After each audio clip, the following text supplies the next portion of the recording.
This is Talking My Walking. I am Rodrigo Ribeiro, and today I'm going to talk about from a culture or participatory annihilation to a culture or holistic integration, part 2.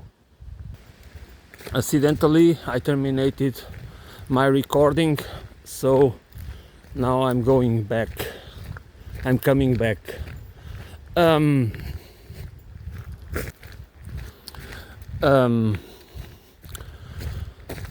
Ecological holistic civilization is not merely an ecological civilization.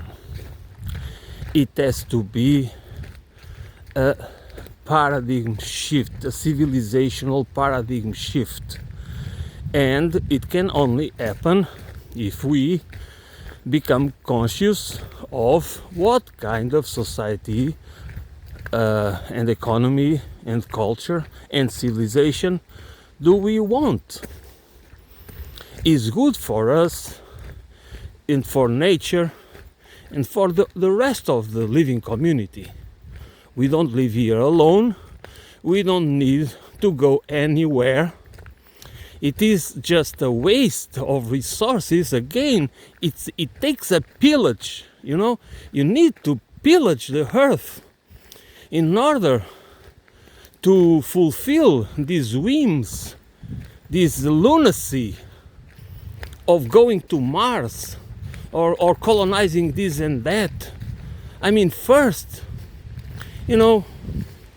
for those who think, which is not true, but who think that the resources of a country, of any country, are limited because a country, a government, a state works like a family, which it doesn't, okay? I want to emphasize that.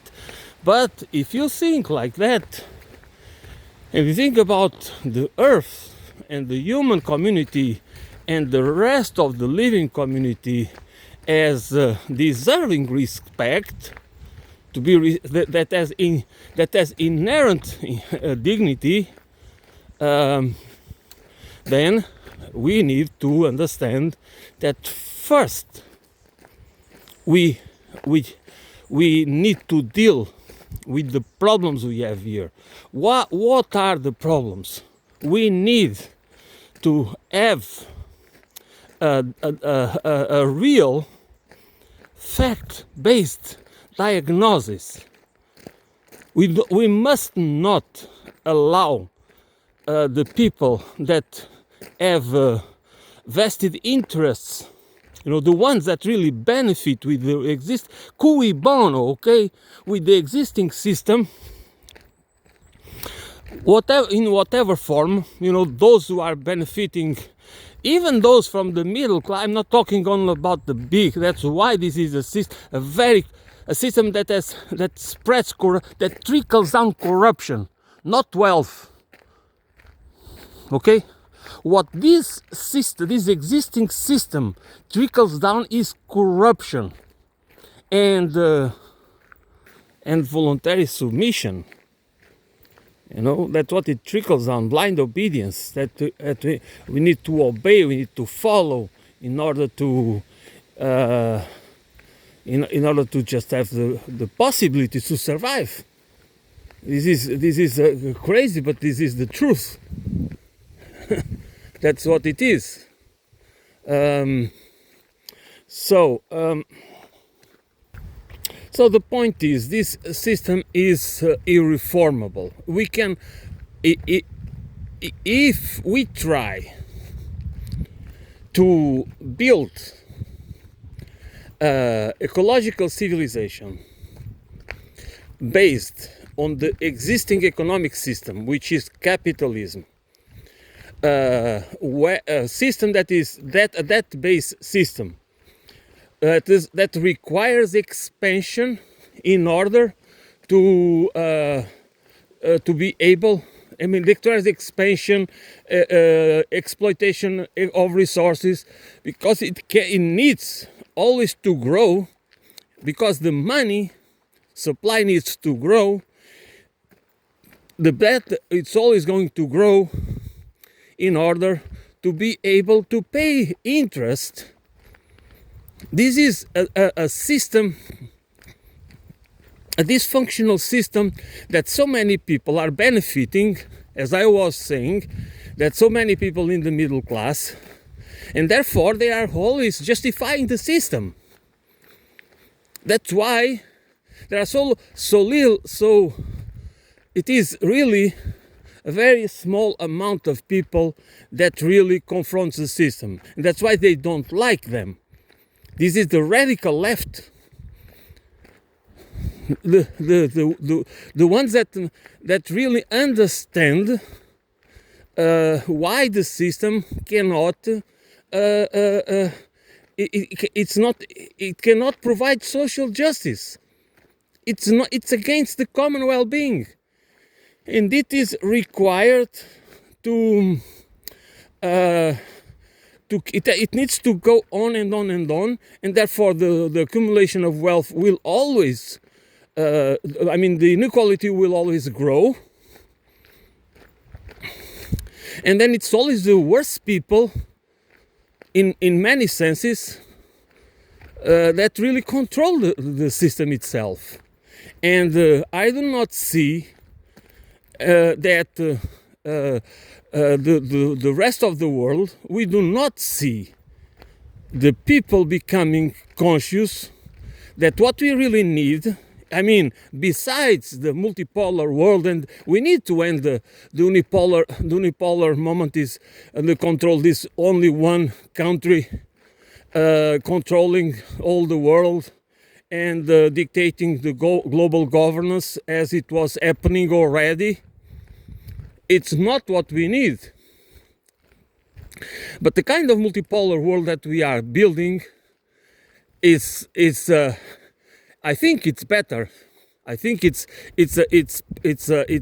a starting point, but we should think about what really could be a ecological holistic civilization, instead of just a system based, a capitalist market system based, that is always requires expansion, and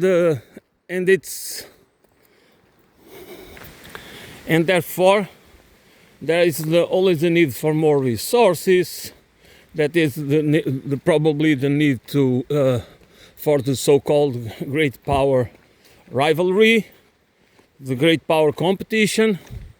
That is what I really think. It is a culture of participatory annihilation, because that's what we, the citizenry, are. That's what we do. That's our life. That's our agency. We do not have basically any other political agency, but participatory annihilation as part of a system of manufactured scarcity that makes us comply in order to survive. And we talk a lot, again, I have to go back to, we talk about freedom and democracy and freedom of choice and this and that and so forth and so on. But we do not have, when we go to the basics, to the essence of what really freedom means, what kind of agency do we have? What kind of participatory agency do we have in the making of the system, the structural, the institutional making of the system? We have none.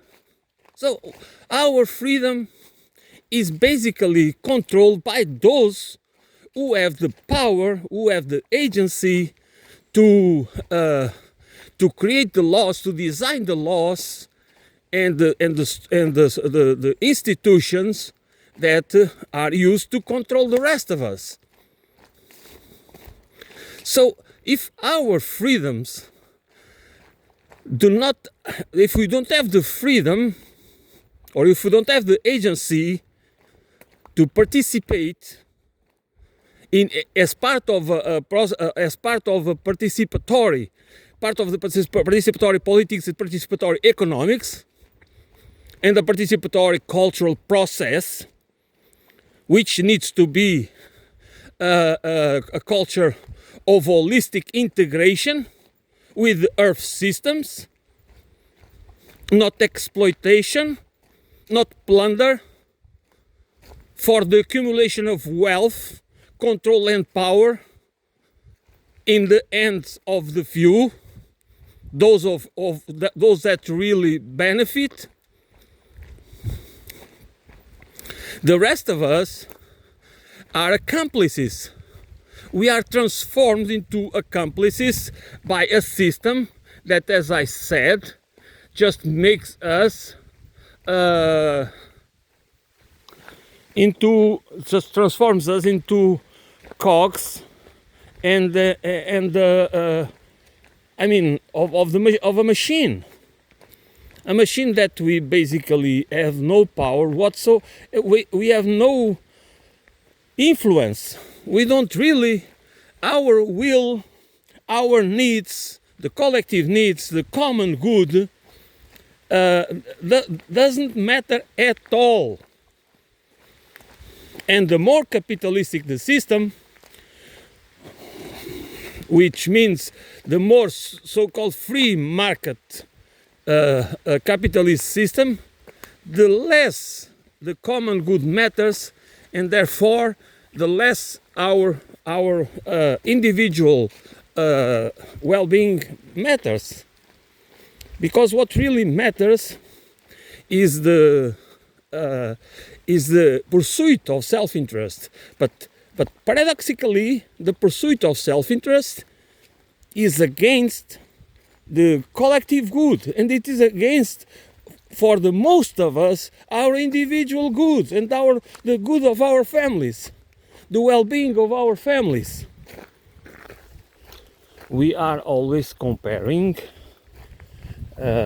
with others and to figure out how we can navigate the problems and get ahead and to profit with any situation, because that's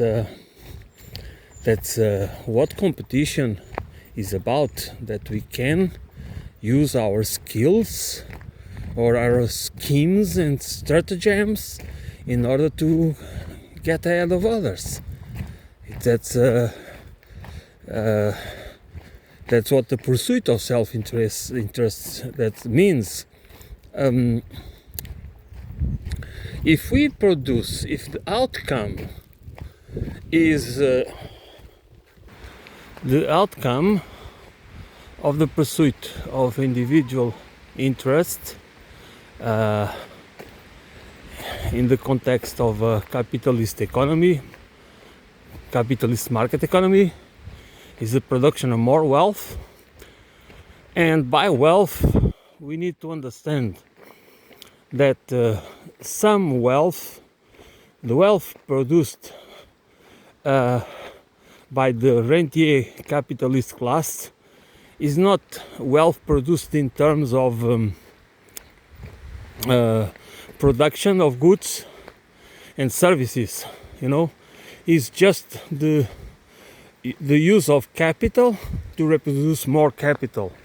So the wealth grows, but not necessarily the distribution, the production and distribution of goods, products and services. That's why we have a society where inequality grows, because the kind of wealth that is growing is fake wealth, is fictitious wealth, it's only financial wealth. It's the financialization of the economy. It's not the production of goods and services that we all require, or at least some of them are required for dignified life. That is why the worst countries, the most capitalistic countries, which means the most market-driven countries, where privatization is the norm, because when we don't even understand, and by we I mean the working class, middle class, lower class, all the people, the majority of people that have that needs a wage to survive, that if we do not understand the people that tell us again and again that the state is the enemy, the government is the enemy, because they just want to tax us more, they just waste everything. I mean, if you do not understand that what these people are telling you is that they want to grab as much wealth as possible and leave you as less as possible, and they don't even want the state and the government to work as the social leveler,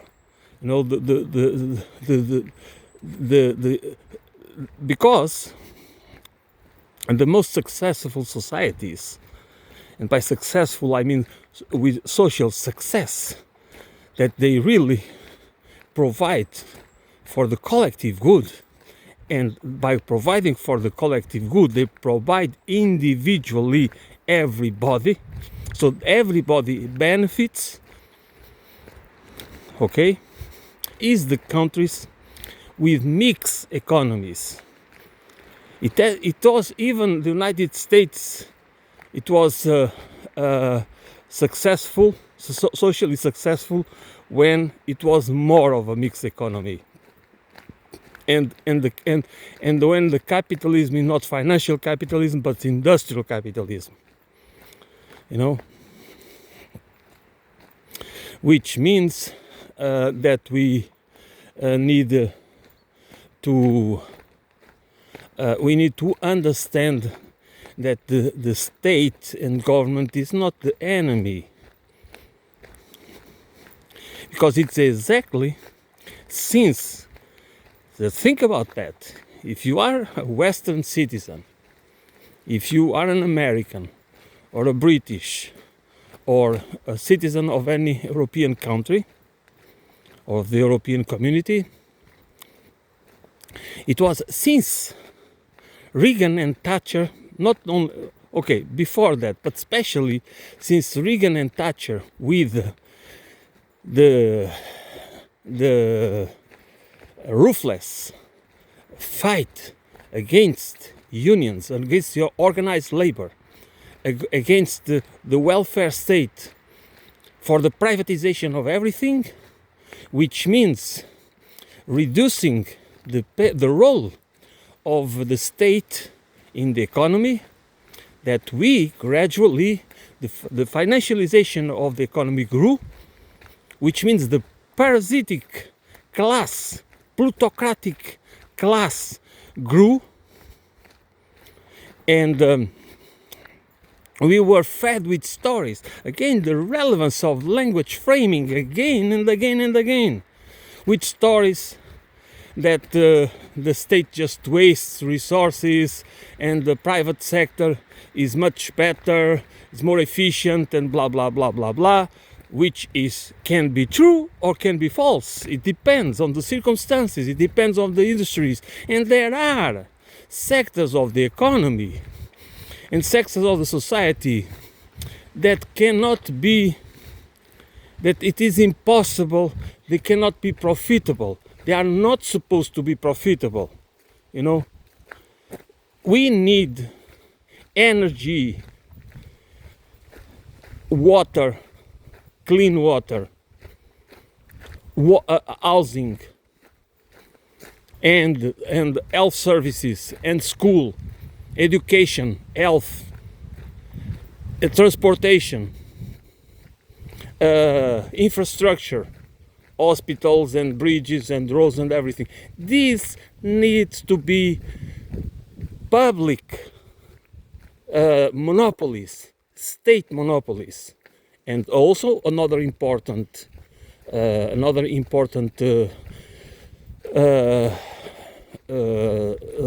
sovereign part of the state and the nation and the country, which is money.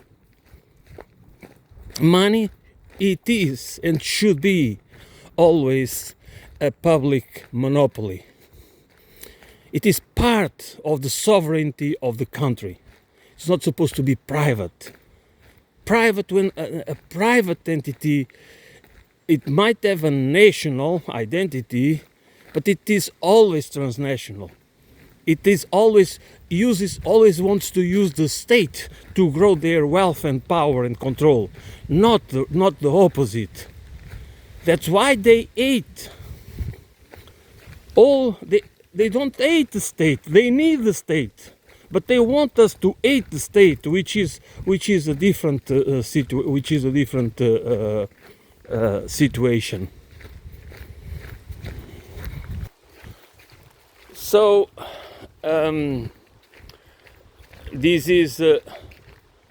is why we need to understand that even capitalism without rules, I mean, there is no such thing as a society that doesn't need a state. The pursuit of self-interest without the state functioning as the protector, as that protects the many against the few, which means that protects the majority against the predator class, the rentier class, which it always ends up like that. If you understand the capitalist system, if you want to understand the capitalist system, you always see a phase of the capitalist system in any country. While the economic development, there is social development, which is what is happening in China right now. And then it becomes the phase where other countries become more competitive because they are in a stage of development that people are looking, the people want to have a job and want to develop to help their families and so on and so forth. So therefore the other society, more developed, start to have a bourgeois class, which means that it starts to have the people, the children of those that have struggled to thrive through hard jobs. They want their children to have other professions, more socially valued, such as the so-called professional managerial class, to belong to the professional managerial class, and therefore start to build the type of capitalism that becomes that needs to rely more on immigrants to do the jobs that the nationals don't want to do, and therefore you start to build a financialized economy, and the industrial basis of the economy becomes weaker, and therefore the capitalist class becomes more as a rentier class than as a productive class. So we go always from the concentration of wealth based on an industrial base to the concentration of wealth based on the fictitious wealth of the financialized economy. This means that this is part of the capitalist system. This is inherent of the capitalist system, is not a mistake. And the so-called middle class, so which means many people just absorb this mentality, they start to defend the market capitalism and privatization and the demonization of the state, and the pursuit of self-interest is basically the pursuit of rents. Okay, what people want is rents. They don't want to be part of a productive economy. They want to be part of this rentier capitalism, this financialized, the financialized economy. And that's where we are now, in the Western countries. And that's why the rise of the far right is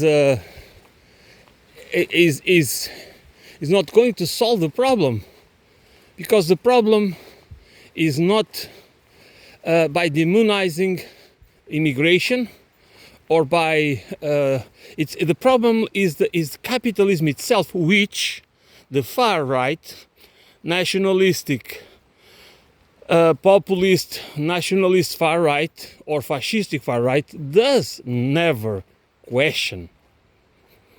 And those who buy into the justifications, the scapegoating that the right wokeism uses, they will probably find out too late that they are being used, and therefore the participatory this culture, therefore the culture of participatory annihilation, it just continues. It's perpetuating itself. We are not fighting against it, because we will only be able to do it if we understand what a culture of holistic integration really means, and why do we need a ecological, holistic civilization, not just ecological, and why this is not this transition. There is no transition from the imperialistic civilizational paradigm for holistic civilizational, ecological, holistical civilization paradigm. It has to be a shift. It has to be a system change, not a transition. And we need to understand that.